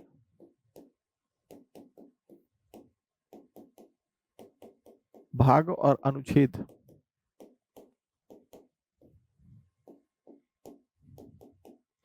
समाप्त होने के बाद अनुसूचियां शुरू होती हैं।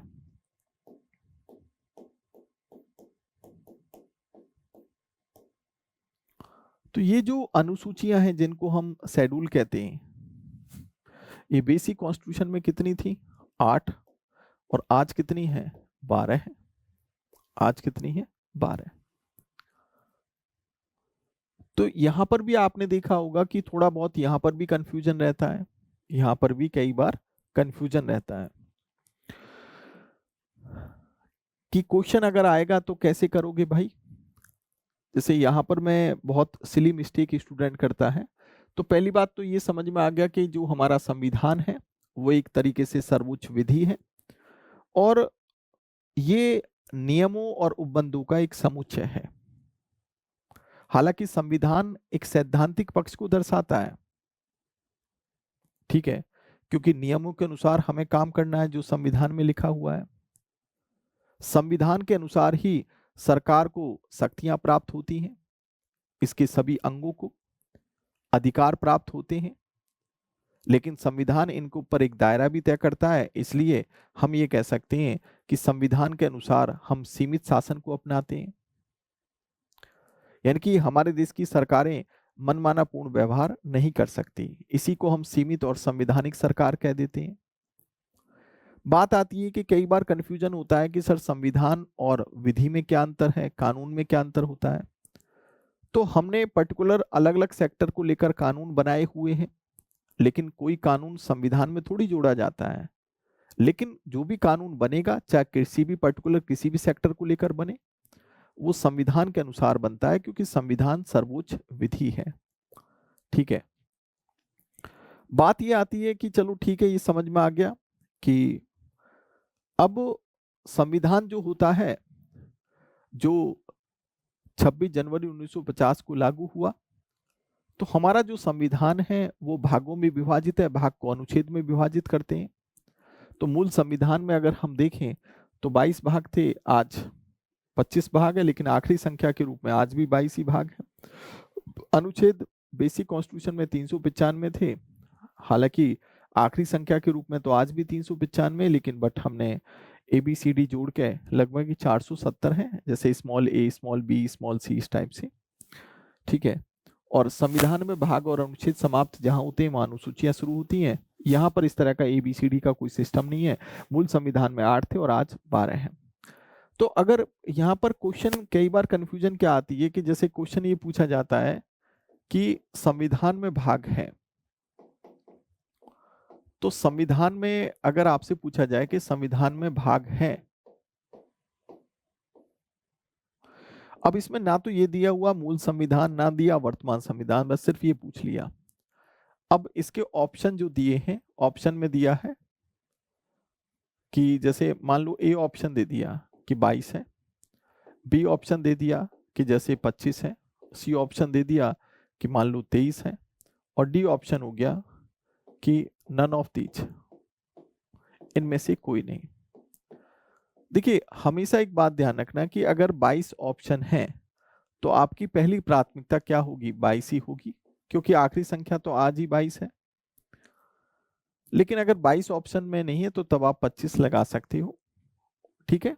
तो इसका मतलब पहली प्राथमिकता आपको 22 देनी ही देनी है, चाहे कुछ भी पूछा जाए कि वर्तमान में या मूल संविधान में कैसा भी क्वेश्चन किया जाए, तो पहली प्राथमिकता 22 है, क्योंकि 22 ही आंसर इसका इसलिए बनेगा कि भाग आज भी 22 ही है आखिरी संख्या के रूप में।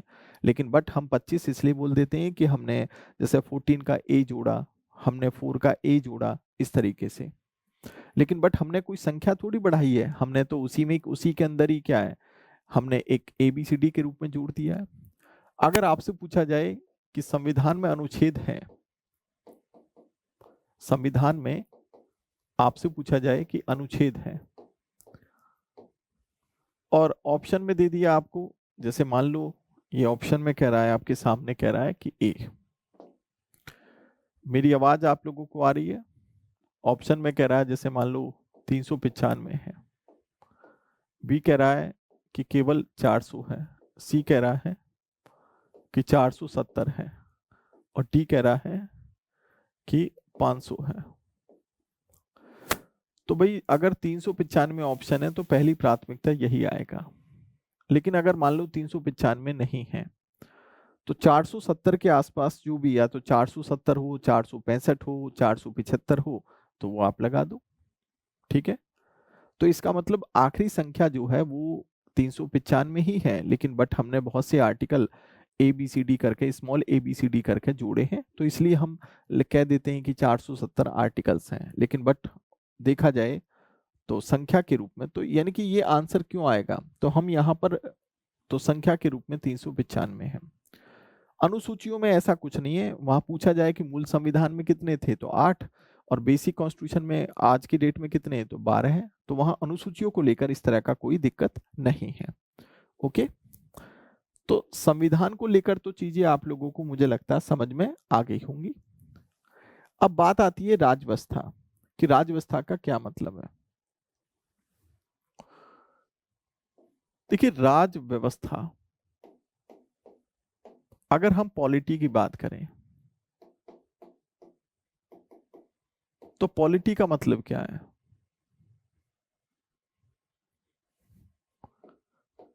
यह एक व्यवहारिक पक्ष है।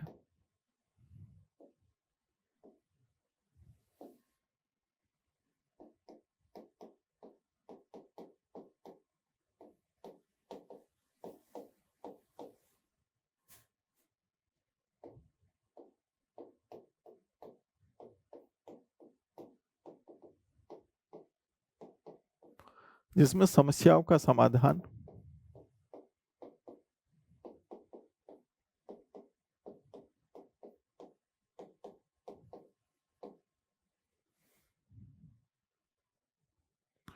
यह एक व्यवहारिक पक्ष है जिसमें समस्याओं का समाधान किया जाता है।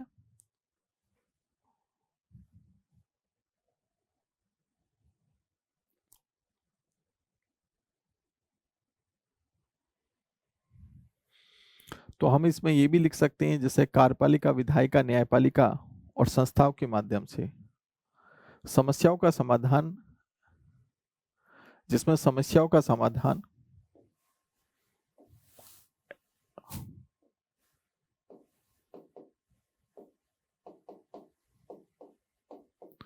कार्यपालिका, विधायिका,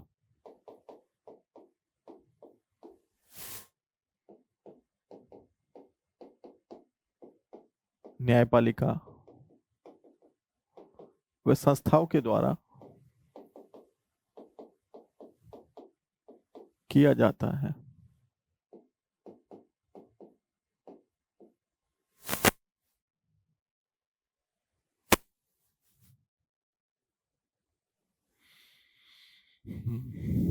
अब जैसे एग्जाम्पल के तौर पे देखें, जैसे आपने देखा होगा, हालांकि इस संविधान के दायरे में ही समस्या का हल करेगा। समस्या जैसे आपने देखा कि कृषि कानूनों को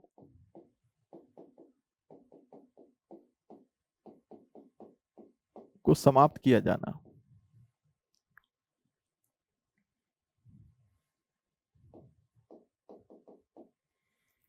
जैसे आपने देखा होगा जीएसटी, जैसे आपने देखा होगा कि आरक्षण, जैसे आपने देखा कि कृषि कानूनों को समाप्त करना। भाई हमारे जो किसान थे वो लगभग 1 से 1.5 साल जो है दिल्ली में आंदोलन करते रहे।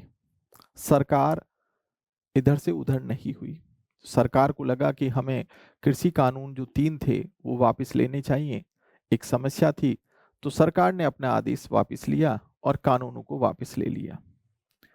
तो एक समस्या थी कृषि कानूनों को वापस लेना। तो रोल किसका आया? ऑब्वियस सी बात है कि कार्यपालिका का रोल आ गया। आपने देखा कि जीएसटी एक समस्या थी कि भाई पूरे देश में एक जैसा टैक्स होना चाहिए, और गुड्स एंड सर्विस टैक्स तभी तो लेके आए। एक समस्या थी, समाधान किसने किया? सरकार के अंगों ने ही तो किया। संविधान संशोधन कराया गया संसद के माध्यम से। आपने देखा कि आरक्षण अपने आप में एक विभेद होता है, एक डिफरेंसेस होता है। तो आरक्षण भी अपने आप में एक समस्या थी कि भाई अगर हम वंचित वर्ग के जो लोग हैं उनको ग्रो करने के लिए, उनको अपलिफ्ट करने के लिए उनको आरक्षण दिया जाना चाहिए। और आपने देखा कि हमने ओबीसी को 27% का आरक्षण दिया, जबकि पहले एससी एसटी का ही आरक्षण था। पदोन्नति में भी आरक्षण दिया। तो कुल मिलाकर कहने का मतलब है कि राज व्यवस्था का काम क्या होता है? ठीक है, समस्या का समाधान करना। ये संविधान का व्यवहारिक पक्ष है। ठीक है, जैसे संविधान को अगर हम सैद्धांतिक पक्ष माने तो ये उसका व्यवहारिक पक्ष है, जिसमें समस्याओं का समाधान कार्यपालिका, विधायिका, न्यायपालिका व संस्थाओं के द्वारा किया जाता है। इसी को ही राज व्यवस्था कहते हैं। ठीक है,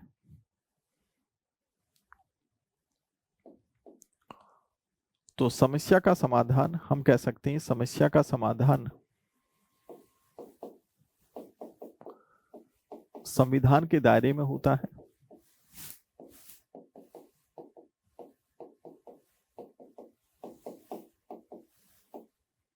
इसी को राज व्यवस्था कहते हैं। इसी को राज व्यवस्था कहते हैं।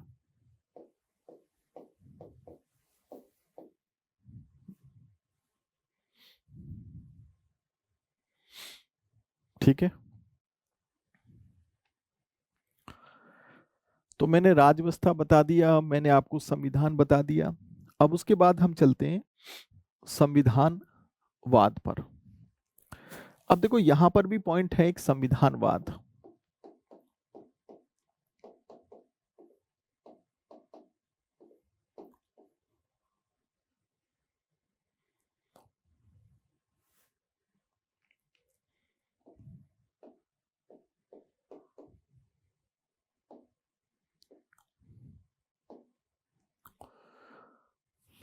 जैसे हम देखते हैं कि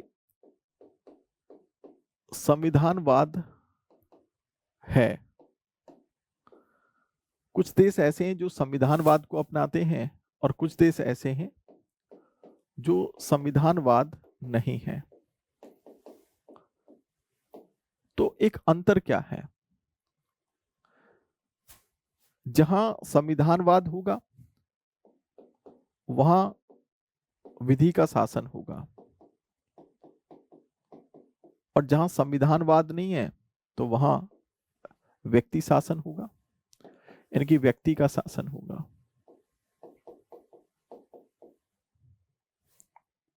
क्या होगा? व्यक्ति का शासन होगा। तो थोड़ा सा एक बार अंतर देख लेते हैं।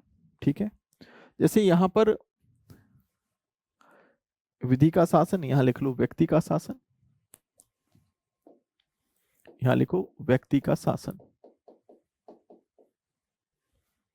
यहां पर अगर हम देखें, , , , , , , , , , , , , , , , , , , , , , , , , , , , , , , , , , , , , , , , , , , , , , , , , , , , , , , , , , ,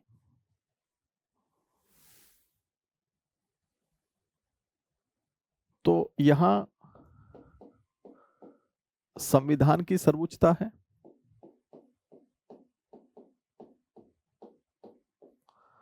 तो यहां शासक की सर्वोच्चता है।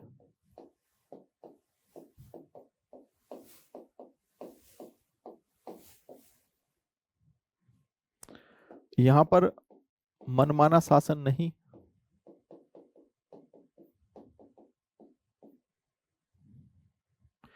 यानी कि हम कह सकते हैं कि सीमित, और यहां पर हम लिख सकते हैं मनमाना शासन।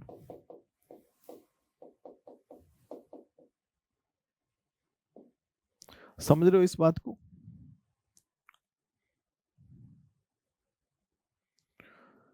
यानी कि मनमाना शासन नहीं।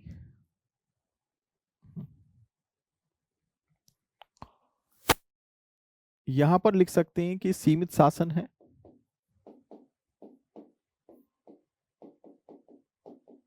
और यहां पर क्या है?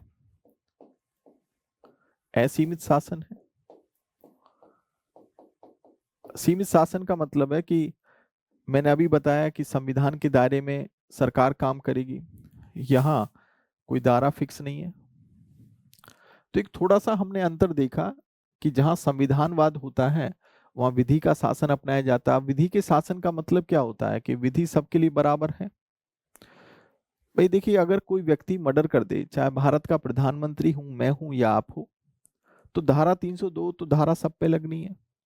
अब इसका मतलब ये थोड़ी है कि नरेंद्र मोदी अगर किसी का मर्डर करेंगे तो उन पर धारा 302 नहीं लगेगी। इसी को हम क्या कहते हैं कि विधि सबके लिए समान होती है। ये विधि के शासन में आता है, और विधि की सर्वोच्चता होती है। विधि सबके लिए, यानी कि विधि सर्वोच्च है, यानी कि सब विधि के अधीन है। जबकि अब देखो यहां पर संविधानवाद है, जैसे एग्जाम्पल के तौर पे आप समझो, जैसे अगर हम भारत की बात करें, हम यूएसए की बात करें, तो ये संविधानवाद को अपनाते हैं क्योंकि यहाँ विधि का शासन है, यहाँ संविधान की सर्वोच्चता है, यहाँ मनमाना शासन नहीं है, यहाँ सीमित शासन है। जबकि संविधानवाद नहीं है, तो आपने देखा कि अगर हम देखें सऊदी अरब, हम देखें उत्तरी कोरिया, तो यहाँ संविधानवाद नहीं है। हालांकि आपने देखा होगा कि संविधान यहाँ पर है, इन देशों का अपना संविधान है और इनका भी अपना संविधान है, लेकिन कोई जरूरी नहीं है कि संविधान है तो संविधानवाद होगा। भाई उत्तरी कोरिया और सऊदी अरब में संविधान है, लेकिन फिर भी वहां संविधानवाद नहीं है। वहां क्या व्यक्ति का शासन है, शासक की सर्वोच्चता है, मनमाना शासन है, असीमित शासन है, तो वहां संविधानवाद तो नहीं है। तो यहां पर नोट करके एक बात समझ सकते हो,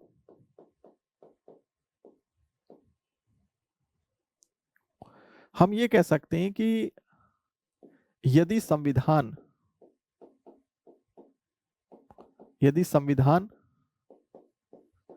शरीर है तो संविधानवाद उसकी आत्मा है, उसकी आत्मा है। तो आप थोड़ा सा गौर करके देखो कि अगर मान लीजिए विधि का शासन नहीं है, राजा के लिए नियम कानून अलग है और प्रजा के लिए अलग है, तो किस तरह का शासन होगा? सऊदी यानी कि उत्तरी कोरिया का शासक ये फरमान जारी कर सकता है कि 21 साल के बाद आप में से कोई शादी नहीं कर सकता, तो आपको राजा की बात, यानी कि वहां के शासक की बात माननी पड़ेगी।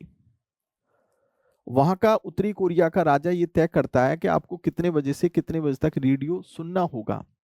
वो ये भी तय कर सकता है कि आपको कौन से कपड़े पहनने होंगे फलाने दिन। जबकि हमारे देश में ऐसा नहीं है, क्योंकि संविधानवाद को वो अपनाता है। किसी भी तरीके से सरकार मनमानापूर्ण व्यवहार नहीं कर सकती, क्योंकि संविधान उस पर रोक लगाता है।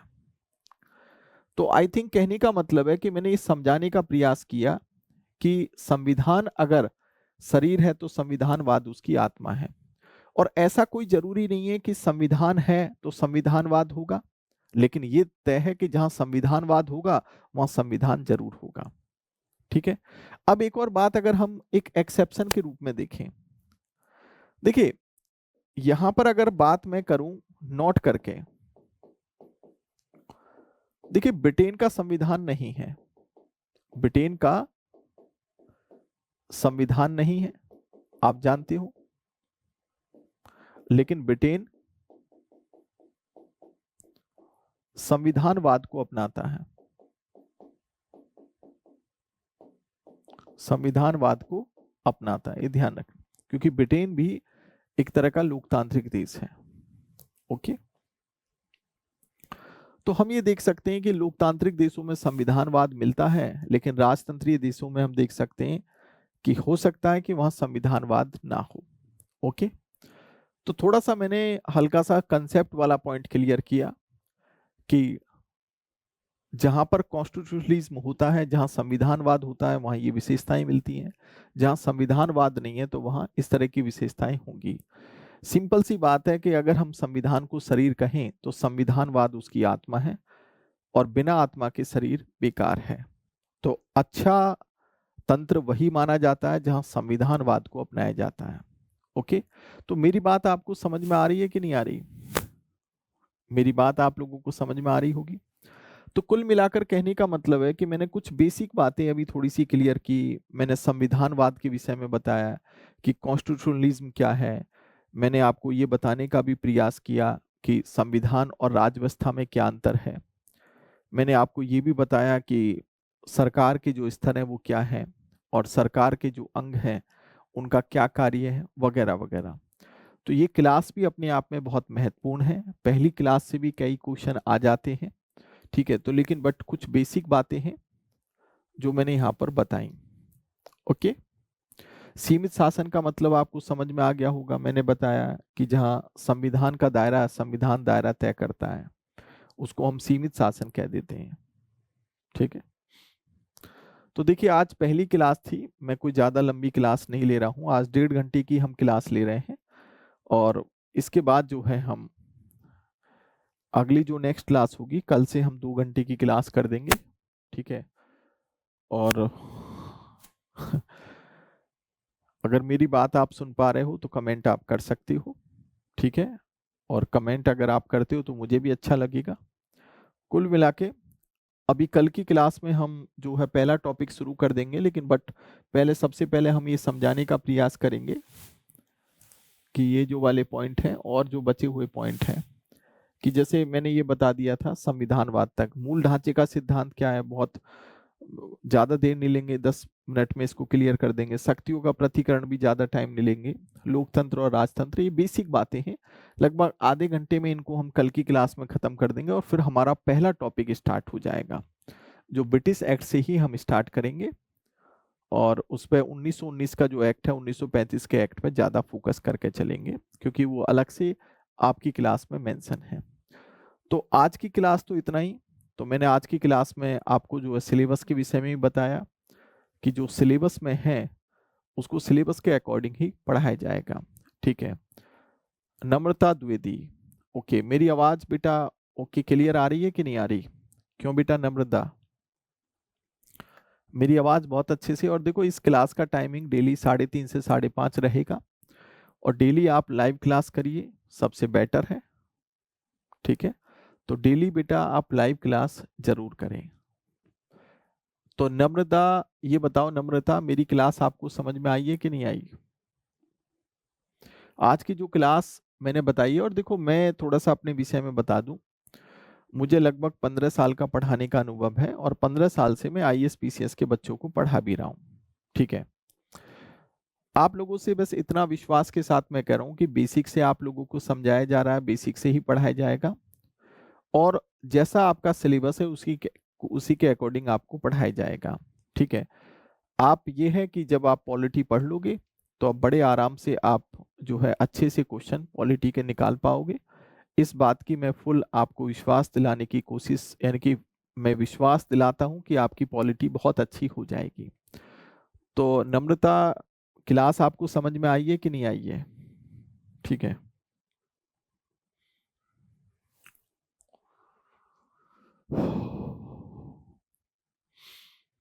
ये क्लास आपको समझ में आई है? ठीक है, तो आज की क्लास हम यहीं पर खत्म करते हैं। ओके। ठीक है बेटा, नमस्कार, जय हिंद।